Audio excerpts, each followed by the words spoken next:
Capítulo 7. Cosmogonías y mitos de soberanía.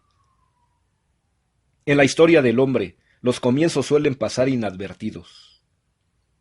Sin embargo, si el advenimiento de la filosofía en Grecia señala la declinación del pensamiento mítico y los comienzos de un saber de tipo racional, se puede fijar la fecha y el lugar de nacimiento de la razón griega y establecer su estado civil.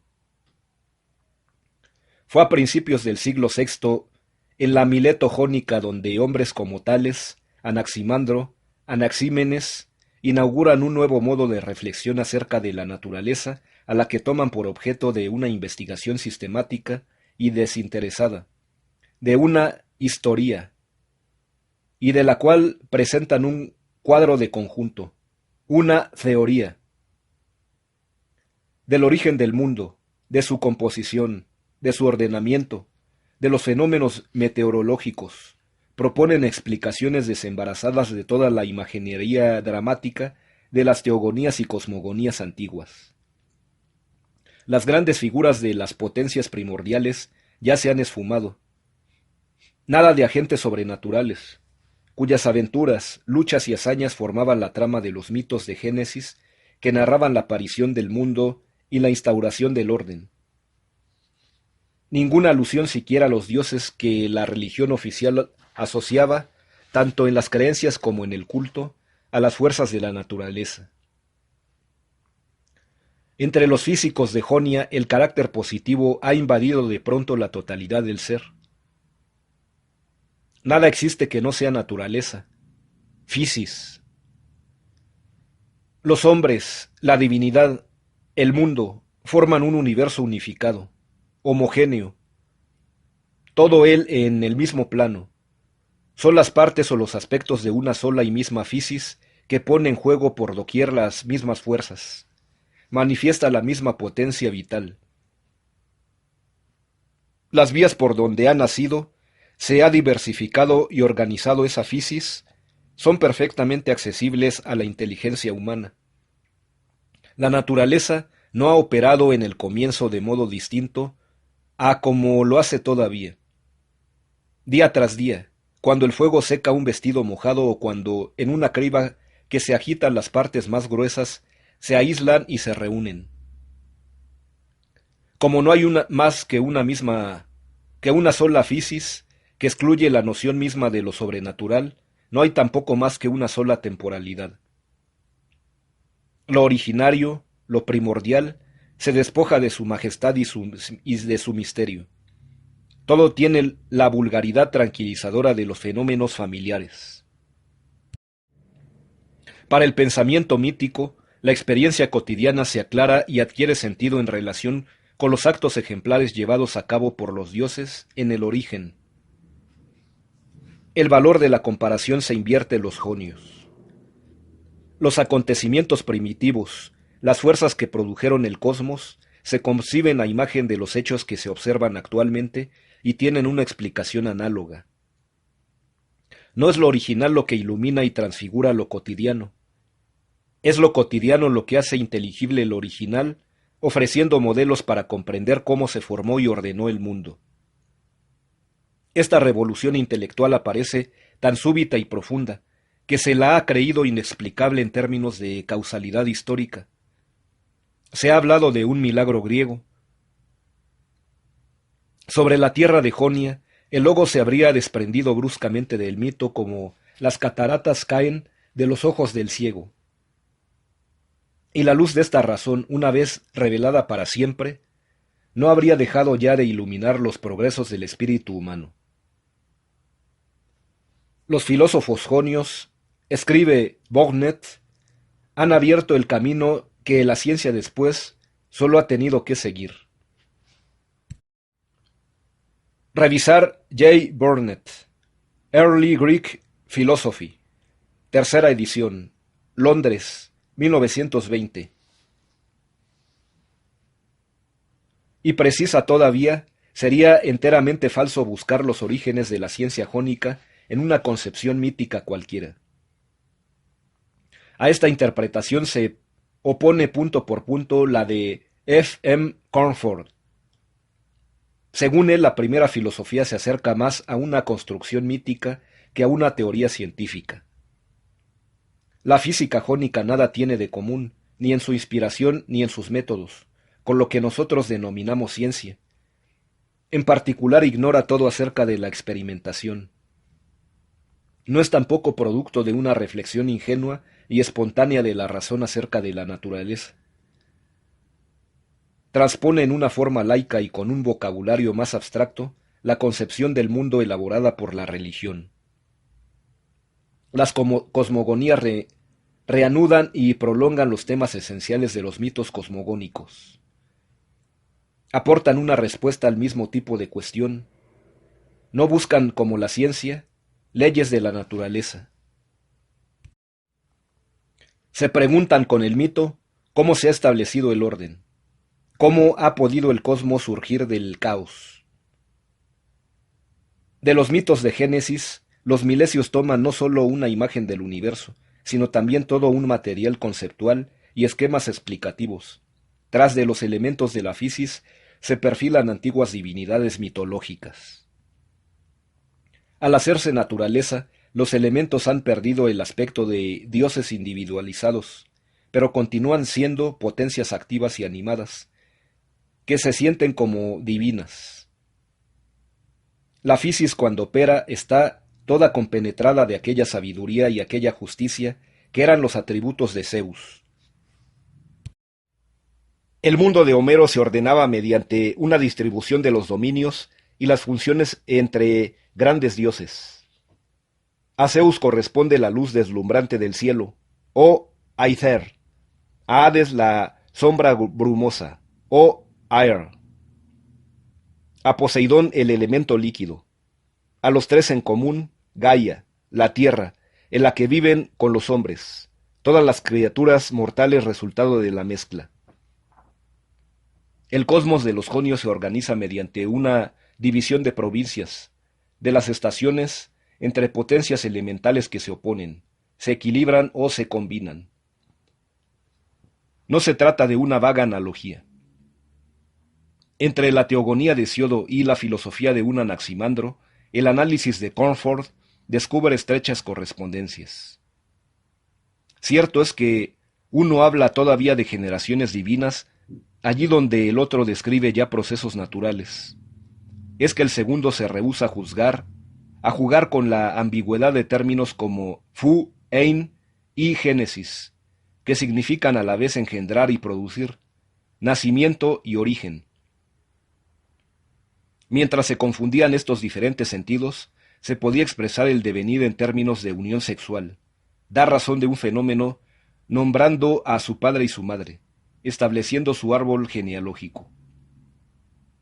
Sin embargo, por importante que sea esta diferencia entre el físico y el teólogo, la organización general de su pensamiento continúa siendo la misma.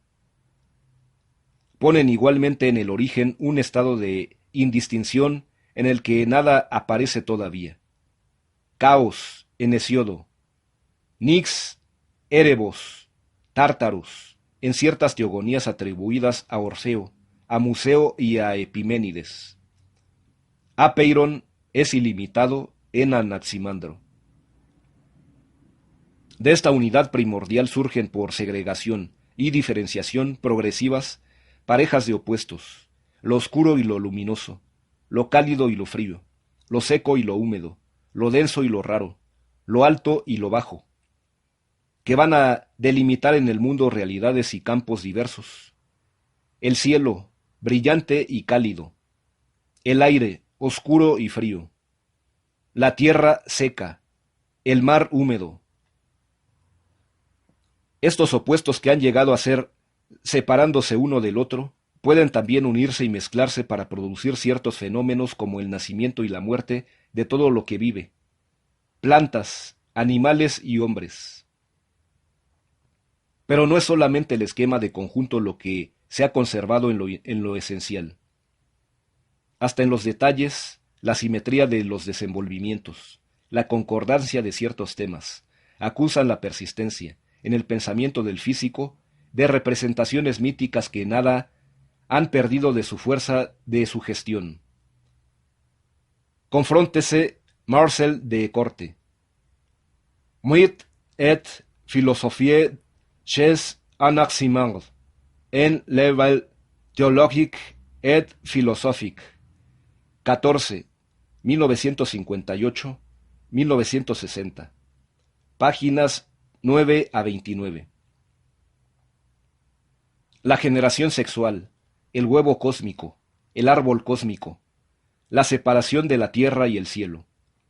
Antes confundidos y otras tantas imágenes que se transparentan como en filigranas tras las explicaciones físicas de un Anaximandro acerca de la formación del mundo, del apeiron, que ha segregado apocrinestai, una semilla o un germen, gnónimon, capaz de engendrar el calor y el frío.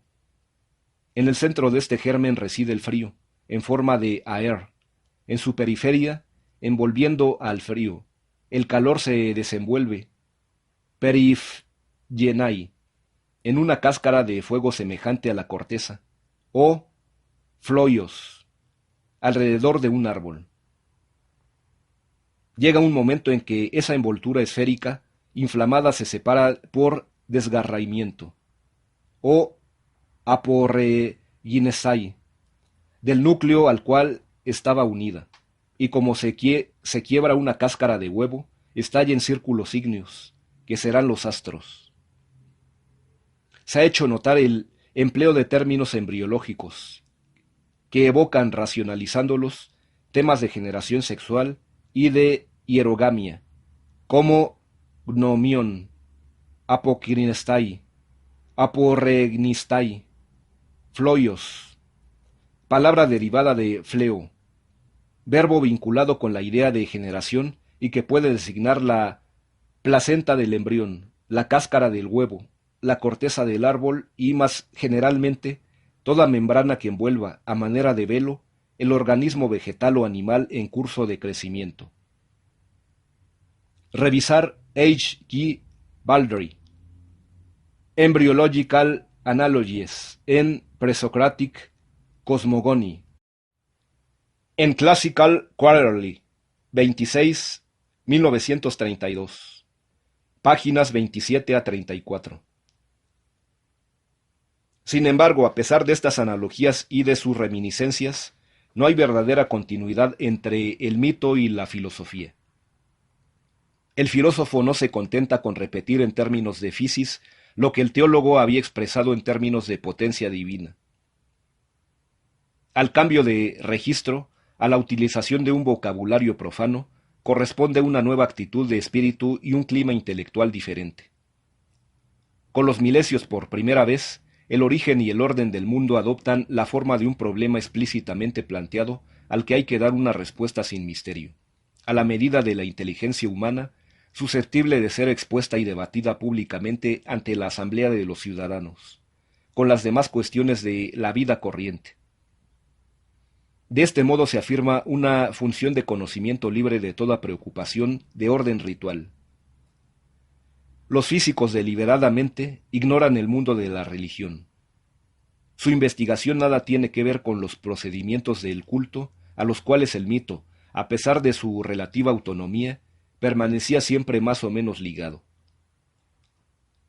Secularización del saber, advenimiento de un tipo de pensamiento extraño a la religión, no son fenómenos aislados e incomprensibles. En su forma, la filosofía se relaciona directamente con el universo espiritual que hemos creído que definía el orden de la ciudad y caracterizaba precisamente una laicización, una racionalización de la vida social. Pero la dependencia de la filosofía respecto de las instituciones de la polis se acusa igualmente en su contenido.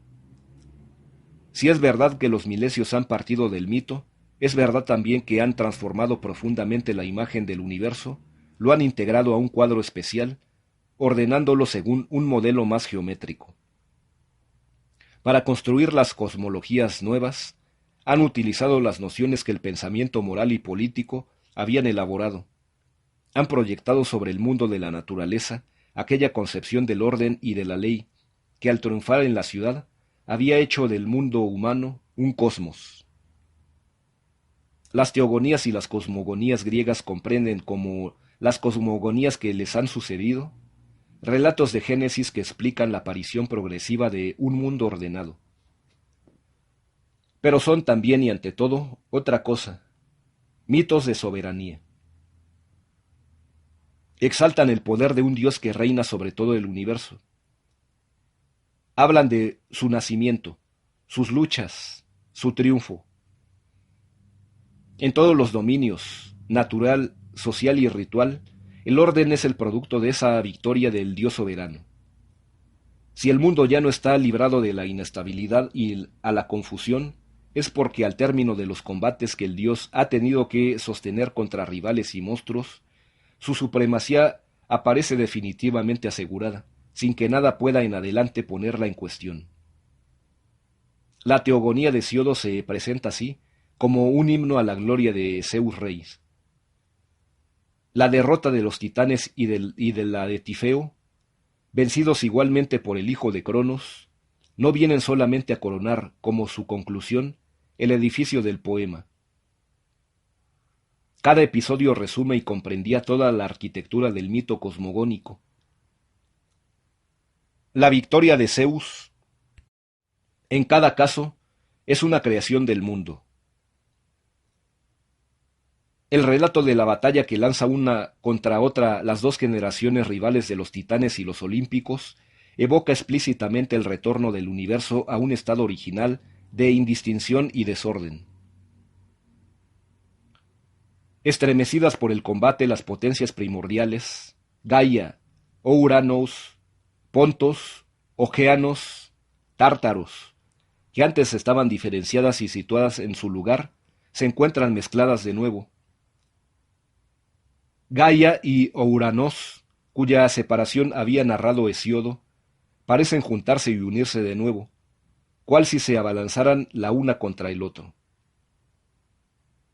Creyérase que el mundo subterráneo ha irrumpido a la luz, el universo visible, en vez de afirmar su belleza permanente y ordenada entre los dos límites fijos que lo encuadran, abajo la tierra, residencia de los hombres, y arriba el cielo, donde censionan los dioses, ha vuelto a tomar su aspecto primitivo de caos. Revisar Hesíodo, Teogonía, 700 a 740. Un abismo oscuro y vertiginoso, una abertura sin fondo, la vorágine de un espacio sin direcciones, recorrido al azar por remolinos de viento que soplan en todo sentido. La victoria de Zeus vuelve a poner todo en su lugar. Los titanes, seres tónicos, son precipitados, cargados de cadenas, al fondo del Tártaro ventoso. En adelante en el abismo subterráneo en que la tierra, el cielo y el mar hunden sus raíces comunes, las borrascas podrán agitarse sin fin en desorden. Poseidón ha sellado sobre los titanes las puertas que cierran para siempre las moradas de la noche.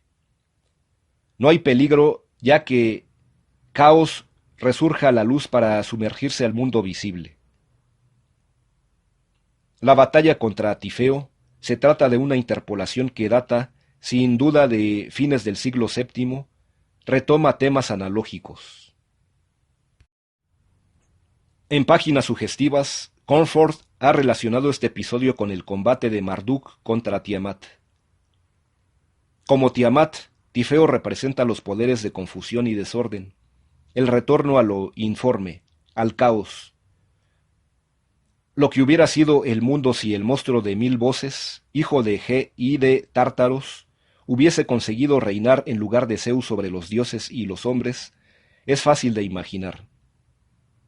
De sus restos mortales nacen los vientos, que en vez de soplar siempre en la misma dirección, en forma fija y regular, como lo hace el Noto, el Bóreas y el Céfiro, se abaten en enloquecidas borrascas, al azar, en direcciones imprevisibles, tan pronto como aquí como para allá. Derrotados los titanes y fulminado Tifeo, Zeus, presionado por los dioses, toma para sí la soberanía y se asienta en el trono de los inmortales. Luego distribuye las cargas y los honores, oh Timai, entre los olímpicos. De igual modo, proclamado rey de los dioses, Marduk mató a Tiamat, cortó en dos su cadáver y arrojó al aire una de sus mitades, que formó el cielo. Estableció entonces el lugar y el movimiento de los astros, fijó el año y los meses, ordenó el tiempo y el espacio, creó la raza humana y repartió los privilegios y los destinos. Estas semejanzas entre la teogonía griega y el mito babilónico de la creación no son fortuitas.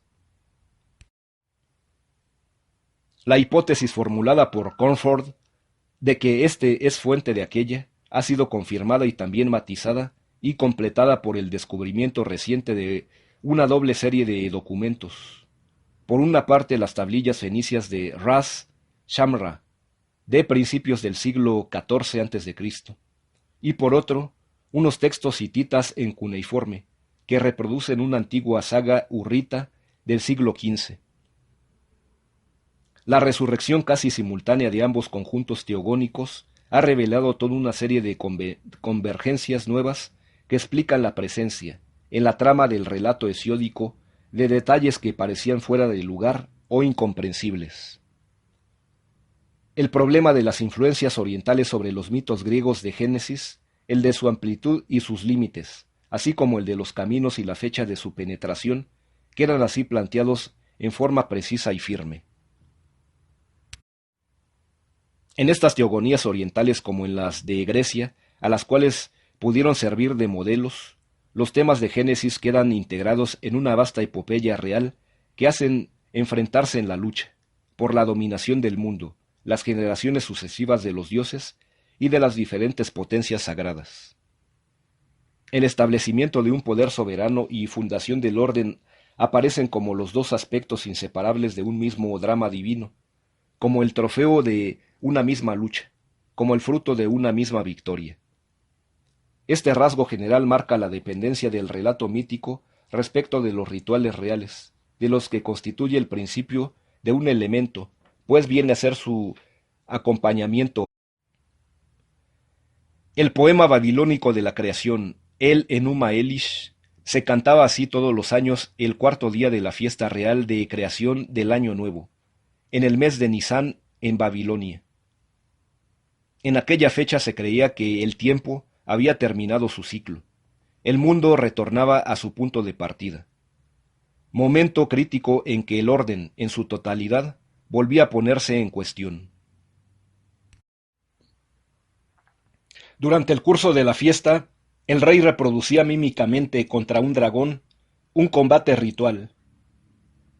Así, repetía cada año la hazaña realizada por Marduk contra Tiamat en el origen del mundo. La prueba y la victoria reales tenían una doble significación. A la vez que confirmaban el poder de soberanía del monarca, adquirían el valor de una nueva creación del orden cósmico, meteorológico y social. Por la virtud religiosa del rey, la organización del universo, tras un periodo de crisis, se veía renovada y asegurada para un nuevo ciclo temporal. A través del rito y del mito babilónicos se expresaba una concepción particular de las relaciones de la soberanía y del orden. El rey dominaba solamente la jerarquía social. Interviene también en la marcha de los fenómenos naturales. El ordenamiento del espacio, la creación del tiempo, la regulación del ciclo atmosférico, aparecen integrados en la actividad real. Son aspectos de su función de soberanía. Confundidas como continúan naturaleza y sociedad, el orden en todas sus formas y en todos sus dominios queda bajo la dependencia del soberano. Ni en el grupo humano ni en el universo se lo ha concebido todavía en y por sí mismo, como algo abstracto. Para existir tiene necesidad de ser establecido y para durar de ser conservado. Siempre se supone un agente ordenador, una potencia creadora, capaz de promoverlo. Dentro del esquema de este pensamiento mítico, no se podía imaginar un dominio autónomo de la naturaleza ni una ley de organización inmanente al universo. En Grecia, no sólo la teogonía de Hesíodo, en su plan general, se ordena según la misma perspectiva, sino que lo mismo ocurre también con las cosmogonías más tardías y más elaboradas, como la de Ferécides de Siros, a quien Aristóteles clasifica, entre los teólogos, en el número de aquellos que han sabido mezclar la filosofía al mito. Contemporáneo de Anaximandro, Ferécides sí conserva las figuras de las grandes divinidades tradicionales. Transforma, no obstante, sus nombres mediante juegos de palabras etimológicas a fin de sugerir o subrayar su aspecto de potencias naturales. Cronos se transforma en Cronos, el tiempo. Rea en re, que evoca su flujo, una corriente. A Zeus lo denomina Sas, para expresar tal vez la intensidad de su poder. Pero el mito continúa centrado en el tema de una lucha por el reinado universal.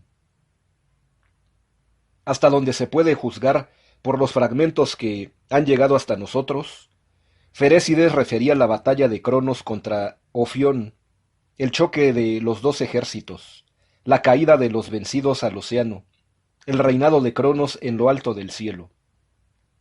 Después debía intervenir el asalto de Zeus, su conquista del poder, su unión solemne con Ctonia, por intermedio o por la ayuda de Eros. Durante el hieros gamos de Zeus, rey con la diosa subterránea, se producía el surgimiento del mundo visible al tiempo que se fijaba por primera vez el modelo del rito matrimonial de la Anacalipetria, del develamiento. Por la virtud de aquellas nupcias, la oscura Ctonía se había transformado. Se había vuelto en el velo que Zeus había tejido y bordado para ella, imprimiendo en él el perfil de los mares y la forma de los continentes. Al aceptar el presente que Zeus le ofrecía en testimonio de su nueva prerrogativa, Heras, la oscura diosa subterránea, se había transformado en Ge, la tierra visible.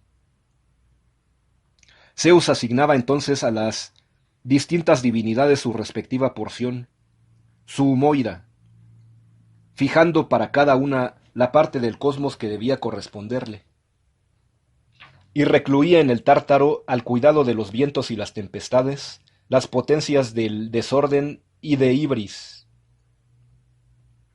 El problema de la génesis en sentido estricto queda, pues, en las teogonías, si no enteramente implícito, por lo menos en un segundo plano. El mito no se pregunta cómo del caos ha surgido un mundo ordenado. Responde a esta cuestión: ¿quién es el Dios soberano? ¿Quién ha conseguido reinar Anasein Basilewein sobre el universo? En este sentido, la función del mito es la de establecer un distingo y como una distancia entre lo que es primero desde el punto de vista temporal y lo que es primero desde el punto de vista del poder.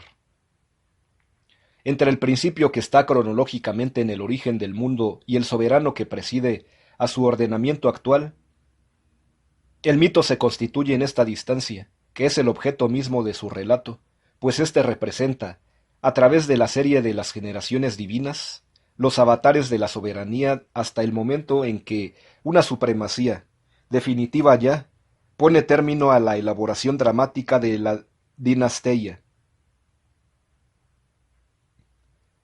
Hay que subrayar que el término arjé, que hará carrera en el pensamiento filosófico, no pertenece al vocabulario político del mito. En Hesíodo, arjé se usa con un valor exclusivamente temporal. No es solamente que el mito quede adherido a expresiones más específicamente reales. Ocurre también que la palabra arjé, al designar indistintamente el origen en una serie temporal y el primado en la jerarquía social, suprime aquella distancia en la cual se funda el mito. Cuando Anaximandro término, confiriéndole por primera vez su sentido filosófico de principio elemental, Esta innovación no marcará solamente el rechazo por la filosofía del vocabulario monárquico propio del mito. Traducirá también su voluntad para aproximar lo que los teólogos necesariamente separaban, de unificar en la medida de lo posible lo que es primeramente, cronológicamente. Aquello a partir de lo cual se han formado las cosas, lo que domina y gobierna el universo. En efecto, para el físico, el orden del mundo no puede haber sido instituido en un momento dado por la virtud de un agente singular, inmanente a la fisis. La gran ley que rige el universo tenía que estar ya presente de algún modo en el elemento original de que surgió a poco el mundo. Al hablar de los antiguos poetas y de los teólogos, Aristóteles hará observar en su Metafísica que para ellos no son hoy protio, las potencias originarias, nix, okeanos, caos o uranos, sino un advenedizo tardío Zeus, quien ejerce sobre el mundo la arqué y la basilea. Revisar Aristóteles, Metafísica, 1091 a, 33 b, 7. Por el contrario, Anaximandro afirma que nada hay que sea arqué respecto del apeiron, pues éste ha existido siempre, sino que el apeiron es arqué para todos los demás, que él envuelve, o periekhein, y gobierna, o kibernan, todo. Revisar Física, 203 b, 7. Tratemos, pues, de describir a grandes rasgos el cuadro dentro del cual las teogonías griegas diseñan la imagen del mundo. 1. El universo es una jerarquía de poderes. Análogo en su estructura a una sociedad humana, no podría concebírselo correctamente mediante un esquema puramente espacial, ni describirse en términos de posición, distancia, movimiento. Su orden, complejo y riguroso, expresa relaciones entre agentes. Está constituido por relaciones de fuerza, de escalas de precedencia, de autoridad, de dignidad, de vínculos de dominación y sumisión. Sus aspectos espaciales, niveles cósmicos y direcciones del espacio expresan menos propiedades geométricas que diferencias de función, del valor y de la categoría. 2. Este orden no ha resultado necesariamente en virtud del juego dinámico de los elementos que constituyen el universo. Ha sido instaurado dramáticamente por la intervención de un agente. 3. El mundo está dominado por el poder excepcional de ese agente que aparece único y privilegiado en un plano superior a los demás dioses. El mito lo proyecta como soberano sobre la cúspide del edificio cósmico, en su monarquía, la que mantiene el equilibrio entre las potencias que constituyen el universo, la que fija cada una de ellas su puesto en la jerarquía y la que delimita sus atribuciones, sus prerrogativas y su parte de honor. Estos tres rasgos son solidarios. Dan al relato mítico su coherencia, su lógica propia. Marcan también su nexo, tanto en Grecia como en Oriente, con aquella concepción de la soberanía que pone bajo la dependencia del rey el orden de las estaciones, los fenómenos atmosféricos y la fecundidad de la tierra, de los ganados y de las mujeres. La imagen del Señor del tiempo, hacedor de la lluvia, dispensador de las riquezas naturales, imagen que pudo en la época micénica traducir realidades sociales y responder a prácticas rituales. Se traslucía aún en ciertos pasajes de Homero y de Hesíodo. Revisar Homero, Odisea, 19:109. Hesíodo, Trabajos, 225 y siguientes. En leyendas como las de Salmoneo o de Eaco, pero no puede tratarse en el mundo griego más que de supervivencias. Tras el hundimiento de la monarquía micénica, una vez que han desaparecido el sistema palatino y la personalidad del ánax, no subsisten ya de los antiguos rituales reales más que vestigios cuyo sentido se ha perdido. Se ha desvanecido el recuerdo del rey que restauraba periódicamente el orden del mundo. No aparece claramente el vínculo entre las hazañas míticas, atribuidas a un soberano, y la organización de los fenómenos naturales. El hundimiento de la soberanía, la limitación del poder real, ha contribuido a desprender el mito del ritual en que originariamente estaba enraizado. Liberado en la práctica del culto, cuyo comentario oral constituía en los comienzos, el relato pudo adquirir un carácter más desinteresado, más autónomo. Pudo en ciertos aspectos preparar y prefigurar la obra del filósofo. Ya en Hesíodo, en algunos pasajes, el orden cósmico aparece disociado de la función real, desgajado de toda vinculación con el rito.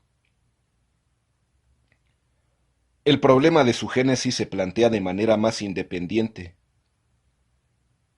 La aparición del mundo se describe no ya en término de proeza, sino como un proceso de engendramiento por potencias cuyo nombre evoca directamente realidades físicas: cielo, tierra, mar, luz, noche, etcétera.